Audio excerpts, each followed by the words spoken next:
भारत की प्राचीन भूमि रहस्यों और चमत्कारों से भरी पड़ी है।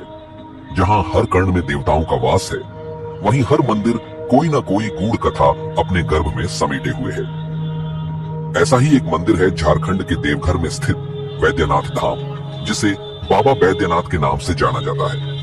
यह भगवान शिव के 12 ज्योतिर्लिंगों में से एक है, पर इसकी कथा केवल एक तीर्थ यात्रा नहीं, बल्कि रावण की तपस्या, शिव की परीक्षा, विश्वास और छल का युद्ध और भक्ति की पराकाष्ठा की अद्भुत गाथा है।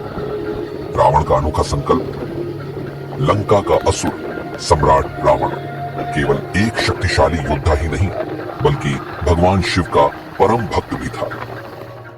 एक दिन उसने ठान लिया, अगर शिव स्वयं मेरे राज्य लंका में निवास करे तो मेरी सत्ता अखंड हो जाएगी, मैं मृत्यु को भी पराजित कर दूंगा।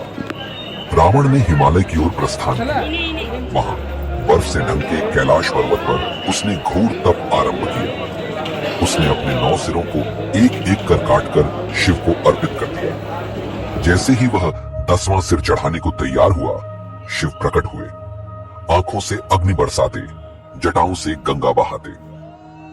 वत्स रावण, शिव बोले, तुमने अपनी भक्ति से मुझे प्रसन्न किया है, मांगो वर।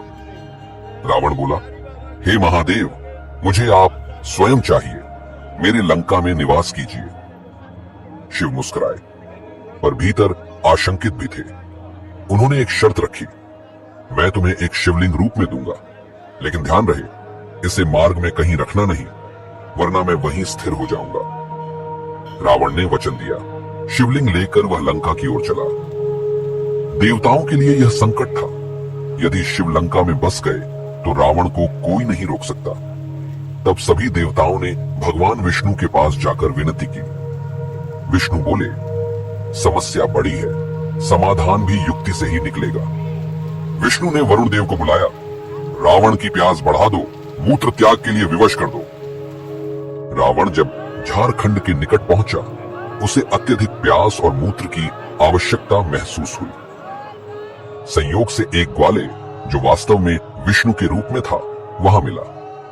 रावण ने उससे कहा, यह शिवलिंग मेरे लिए अत्यंत पवित्र है, इसे कुछ समय पकड़ लो, मैं अभी लौटता हूं। ग्वाले ने सिर झुकाया, पर जैसे ही रावण गया, उसने शिवलिंग भूमि पर रख दिया। शिवलिंग वहीं स्थिर हो गया और तभी धरती हिलने लगी, आकाश गरजने लगा। रावण लौटकर क्रोधित हो उठा। उसने शिवलिंग को हिलाने का हर प्रयास किया, पर वह टस से मस न हुआ। क्रोध में आकर उसने शिवलिंग पर अपना अंगूठा गड़ा दिया। आज भी उस निशान को रावण की छाप माना जाता है। वैद्यनाथ का रहस्य। जब शिव स्थिर हो गए तो देवता भी भयभीत हुए। अब क्या शिव यहां ही रहेंगे? तभी आकाशवाणी हुई, यह स्थल अब मेरा निवास होगा, यह वैद्यनाथ कहलाएगा, क्योंकि जिसने रावण के कटे सिरों को जोड़ा वह वैद्य है, और वही मैं हूं।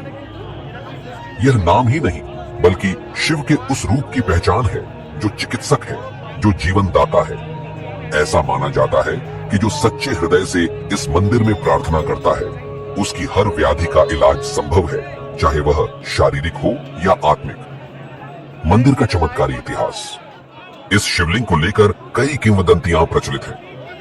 यह एकमात्र शिवलिंग है जिस पर जल नहीं चढ़ाया जाता, बल्कि चढ़ते ही जल जमीन में समा जाता है, जैसे शिव स्वयं पी रहे हो। इस स्थल पर संतानहीन दंपति संतान प्राप्ति की मनोकामना करते हैं और उन्हें संतान मिलती है।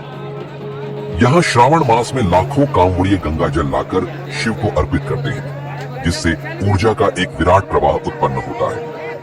वैज्ञानिक और आध्यात्मिक रहस्य। भले ही यह कथा पौराणिक हो, पर वैज्ञानिक दृष्टिकोण से भी यह स्थल रहस्यपूर्ण है। यहाँ का ग्रेविटेशनल पॉइंट पृथ्वी की सामान्य स्थिति से अलग है, जिससे श्रद्धालु अद्भुत अनुभव करते हैं। असामान्य। शिवलिंग की संरचना नेचुरल रेडिएशन पॉइंट बनाती है, जिससे ध्यान और आरोग्यता की शक्ति उत्पन्न होती है। विश्वास का प्रतीक। आज वैद्यनाथ धाम केवल एक धार्मिक स्थल नहीं, बल्कि आस्था, संघर्ष, त्याग और तपस्या का प्रतीक है।